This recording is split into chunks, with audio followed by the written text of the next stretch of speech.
President Trump is hosting a rally in Fayetteville, North Carolina later today, in part to mobilize voters ahead of tomorrow's special election in that state's 9th congressional district. Joining us now, the Democrat candidate in that race, Marine veteran Dan McCready. He fell 905 votes short last year in an election that was overturned after state investigators concluded that the Republican candidate's campaign had engaged in an illegal voting scheme. And you're back at it. How is it looking? And any different approach, especially in light of the president bringing his platform to the area? Well, the first thing is I'm just trying to wrap my head around Election Day being tomorrow. I've been in this campaign for 27 months, and we've got one day to go.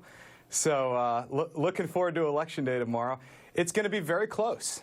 It's going to be very, very close. This is not even a district where a Democrat is supposed to be competitive. This is a district that President Trump won by almost 12 points. But we're tied. We've got a message about bringing this country together. And we've got an amazing grassroots team, and we're tied going into tomorrow. It's going to be very close. So, Dan, tell us, you've been campaigning for 27 months. What is the issue you hear most often? What do people talk about? The biggest thing is people are tired of the broken partisan politics coming out of Washington. They're tired of it on both sides, Joe. When I served over in the Marine Corps, I served in Iraq. I had the opportunity to lead a platoon of 65 Marines.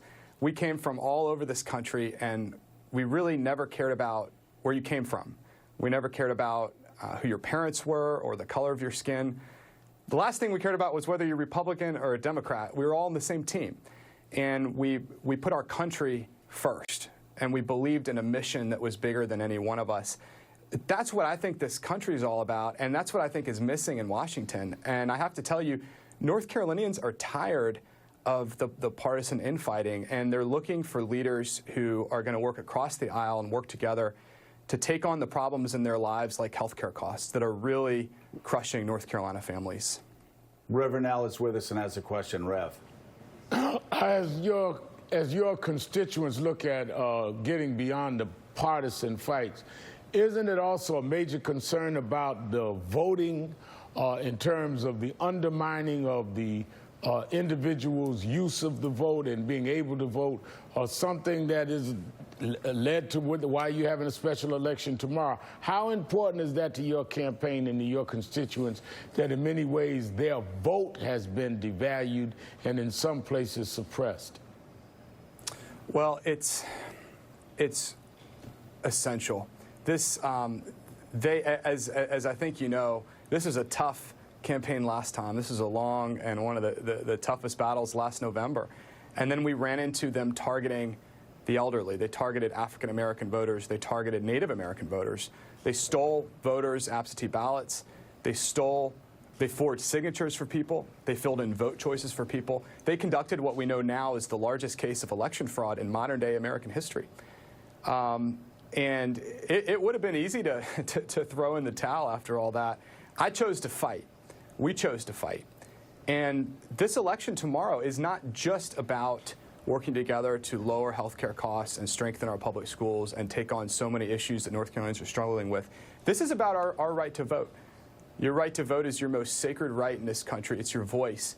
They stole that from people, and tomorrow is the people's chance to get justice. Hey, Jason, you have the next question. Yes. So, Dan, look, I realize the challenge. You're trying to run a local election about kitchen table issues, but everybody here is trying to find some national significance in this race. When you're out talking to the community, what are you hearing is the #1 complaint the voters have about this administration? Is it the corruption? Is it health care? Because you're in a district where your victory will be dependent on some former Trump voters coming and voting for a Democrat in a special election. Well, the biggest things on voters' minds and the biggest areas where voters are struggling as to Washington policy is health care costs.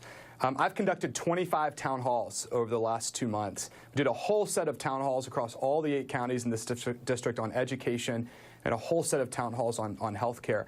And I have to tell you, most rooms I'm in, especially you get east of Charlotte into the rural counties that have really been devastated economically because of the trade deals out of Washington. Most rooms I'm in, if I ask, How many of you don't know if you're going to get hit with hundreds of dollars out of pocket this month because of healthcare costs? You don't know how you would pay for it. Most people would raise their hands. I was with a woman last year who has type 2 diabetes. She's taken the same prescription drugs for years that she needs for her type 2 diabetes. The cost of her prescription drugs went up by 500% in a single year, and she's having to rely on skipping doses and relying on doctor samples to get by.